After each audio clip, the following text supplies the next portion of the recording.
ఆంధ్రప్రదేశ్లో 118 స్థానాలకు సంబంధించిన పొత్తులు అనౌన్స్ చేసేసినటువంటి తెలుగుదేశం పార్టీ ఒక 57 సీట్లు మాత్రం మిగిల్చింది.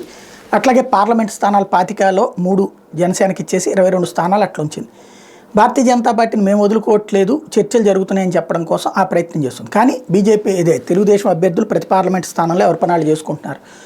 బీజేపీ సీట్లు ఆశించేటటువంటి రాజమండ్రి దగ్గర నుంచి, విజయవాడ దగ్గర నుంచి, ఏలూరు దగ్గర నుంచి, గుంటూరు దగ్గర నుంచి, నరసరావుపేట దగ్గర నుంచి నెల్లూరు దాకా అన్ని సీట్లు అనౌన్స్ చేసుకుంటూ వాళ్ళు అక్కడ అభ్యర్థులు ప్రచారాలు చేసేసుకుంటున్నారు, పని చేసేసుకుంటున్నారు. అంటే ఎక్కడ తెలుగుదేశం పార్టీ బీజేపీ పొత్తు వచ్చేదాకా ఆగేటటువంటి పరిస్థితుల్లో లేదు.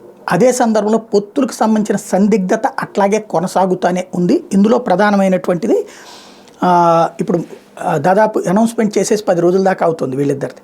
స్టిల్ నౌ ఢిల్లీ అధిష్టానం నుంచి పిలుపు రాలి. అమిత్ షా దగ్గరికి వెళ్ళి చంద్రబాబు ఏం చెప్పొచ్చారో ఆయన చెప్పలేదు, చంద్రబాబుని ఏమి అడిగారో బీజేపీ చెప్పలేదు.